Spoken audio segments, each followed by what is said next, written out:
nas palavras de Yahusha. Eu realizo em mim o plano da salvação, vivendo tudo que o Mestre me ensinou. Eu posso realizar tudo que Ele planejou, mudando pra melhor, sim, sendo um homem bem melhor. Sei que um dia Ele voltará. A paz do nosso Salvador Yahusha. Vim trazer aqui, amados irmãos, mais uma passagem maravilhosa, né? Com as palavras do nosso Salvador Yahusha, que são palavras para a vida eterna. Onde está escrito assim, em Matityahu 4. Então foi conduzido Yahusha pelo Espírito ao deserto. Esse Espírito é o Espírito de Arwa, do nosso Pai Criador, para ser tentado por Hassatan. E tendo jejuado 40 dias e 40 noites, depois teve fome. Eu quero parar um pouquinho aqui para explicar sobre esse número 40. Todas as vezes que nós vemos o número 40 nas Escrituras, é porque vai haver uma grande mudança. Yahusha tinha sido imerso por Yahuhana, né, o imersor, e foi para o deserto para ser tentado, porque estava iniciando o seu ministério. Estava havendo uma mudança, né? Ele, aos 30 anos de idade, já se tornara adulto, porque na lei judaica o homem só se torna adulto a partir dos 30 anos, e ali ele poderia fazer a missão do nosso Pai Celestial, sem dever obediência ao Pai terreno, né, Yahusef e Maoruan, sua mãe, sem dar satisfação, né? Mesmo assim, a gente via algumas passagens de Maoruan querendo saber dele, como toda mãe é com os filhos, né? Preocupada. Dando sequência aqui, sobre o número 40, a gente vê o dilúvio, né? Após o dilúvio, a coisa ficou diferente. Veio a descendência de Noa, que chamam de Noé.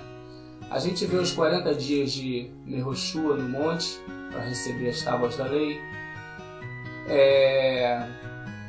Então é isso. Quando a gente fala de 40, quarentena, como está vendo hoje, né? Esse coronavírus aí, a quarentena, quer dizer que após essa quarentena nada mais será igual. Haverá uma grande mudança. Por isso o número 40.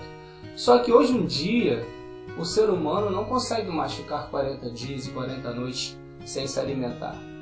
Ele vem a óbito. Por quê? Porque o nosso corpo não tem uma alimentação como de antigamente.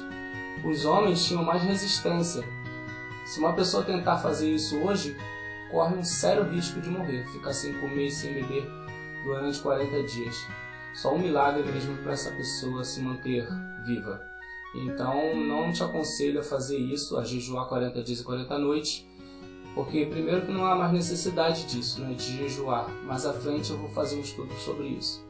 Dando continuidade aqui, ele já estava fraco, né, carnalmente falando, fisicamente falando, não fraco no sentido de pecado, mas no sentido de não conseguir se mover muito, né? A garganta seca. Eu creio que ele emagreceu também. Ele estava fraco, ele debilitado, desidratado, apesar do corpo ser mais resistente naquela época, devido à alimentação ser melhor. Após os 40 dias, vamos aqui para o versículo 3. Chegando então o tentador, disse-lhe: se tu és o filho de Arwa, manda que estas pedras se tornem em pães. Ali, Hassatan, se aproveitando da fome, né, de Yahusha, da fraqueza, queria que ele fizesse ali um milagre, transformasse as pedras em pães. Yahusha, ele poderia fazer isso, mas não com a ordem de Hassatan. Se ele fizesse isso, ele estaria obedecendo a Hassatan e o seu chamado, seu ministério falharia ali, porque de maneira nenhuma ele pode obedecer às ordens do mal. Mas Yahusha lhe respondeu: está escrito, nem só de pão viverá o homem, mas de toda a palavra que sai da boca de Arwa. Ou seja, ele estava dizendo que se for da vontade de Yahweh, a pessoa mesmo sem comer, sem beber, ela continua viva, porque só ele pode tirar o fôlego da vida, né? Como aconteceu, né? Como eu falei, com Yehoshua lá no monte, 40 dias, 40 noites lá em cima. A Escritura não fala que ele levou marmita ou levou comida para fazer lá. Certamente ele estava se purificando e na dependência total do nosso Criador. Então, no versículo 5 diz assim: então, Hassatã o levou à cidade santa, colocando sobre o pináculo do templo. Vamos analisar esse o levou. Será que ele pegou Yahusha no colo e levou para lá? Porque não faria sentido, ele estava sendo tentado no deserto. Se ele saísse do deserto para a cidade, já estaria no meio de pessoas. E ele foi para o deserto sozinho, então não faria sentido isso aí. Essa passagem, quando fala que o colocou sobre o pináculo do templo, é que Hassatã ele tem o poder da ilusão. Ele consegue iludir as pessoas, como uma pessoa bêbada ou uma pessoa no deserto começa a ver coisas. Ali, o que ele fez? Ele transformou o cenário em volta, né? Até porque Hassatã não pode tocar em Yahusha. Está escrito que aquele que está em Yahusha, o maligno não lhe toca. Se nós não somos tocados estando em Yahusha, muito menos o próprio Yahusha. Nunca o inimigo das nossas almas vai ter essa autoridade de encostar a mão em Yahusha para levá-lo ao pináculo do templo. Então temos que entender isso aí, que foi no sentido somente de uma ilusão, de uma visão. Mostrou a ele como se ele estivesse no pináculo do templo. Como uma pessoa bêbada, né? A gente às vezes vê o bêbado abraçado com um cachorro ali, conversando, até beijando o cachorro, pensando que é uma pessoa. É uma questão assim de ilusão, né? Uma coisa assim, somente na nossa mente, não no físico. Porque não teria condições de Yahusha ter ido com Hassatã fisicamente lá. Estava havendo esse tipo de ilusão para poder tentar Yahusha. Yahusha viu as coisas que Hassatã estava mostrando para ele ali. Ele disse-lhe: se tu és o filho de Yahweh, lança-te daqui abaixo, porque está escrito aos seus anjos dará ordem a teu respeito, e eles te sustentarão nas mãos para que nunca tropeces em alguma pedra. Ali, Hassatã estava desafiando Yahusha a dar um passo à frente para cair, né, do alto, porque a visão que ele tinha ali naquele momento é que ele estava no pináculo do templo, que ele estava no alto. Então, se Yahusha desse um passo à frente para cair, na certa ele não iria cair, porque ele não estava fisicamente no pináculo do templo, mas ilusoriamente Hassatã estava mostrando isso para ele, para que ele se jogasse do pináculo do templo. Só que se Yahusha faz isso, ele estaria obedecendo a Hassatã. A intenção de Hassatã era que o filho do nosso Criador Yahweh obedecesse em algum momento para perder a autoridade da missão que veio cumprir aqui. Então replicou-lhe Yahusha: também está escrito, não tentarás ao teu Criador Yahweh. Ou seja, Yahusha sempre usava as escrituras para rebater Hassatã.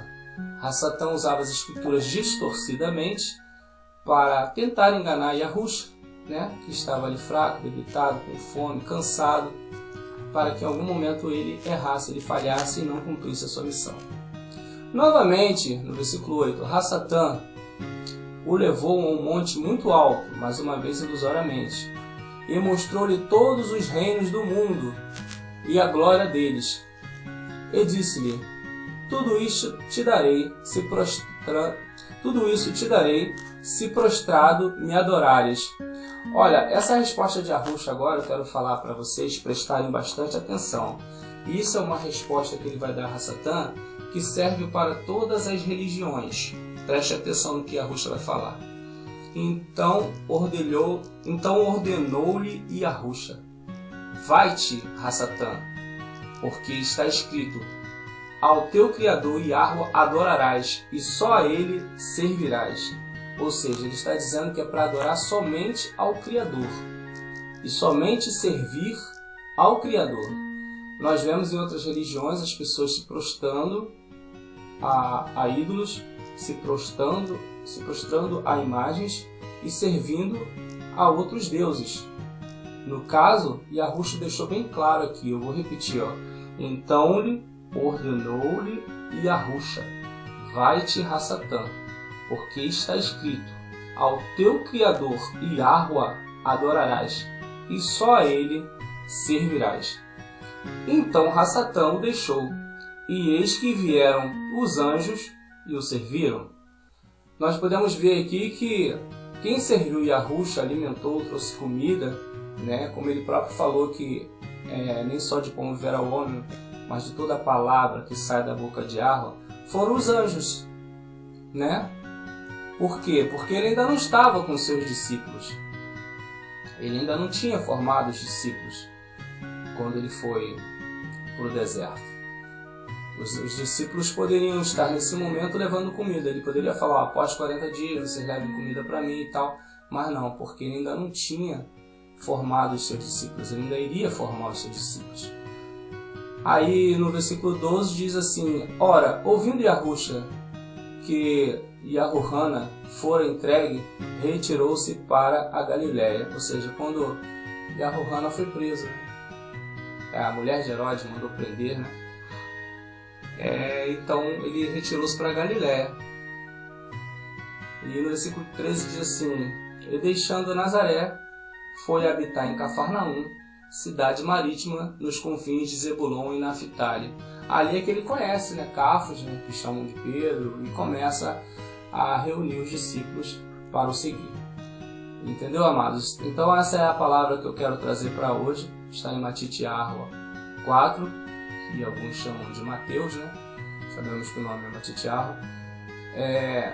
Que essa palavra possa aí confortar o seu coração, esclarecer dúvidas, e que o nosso Criador Yahweh abençoe a todos cada vez mais, em nome de Yahusha. Seja feita sempre a vontade de Yahweh. Um grande abraço a todos.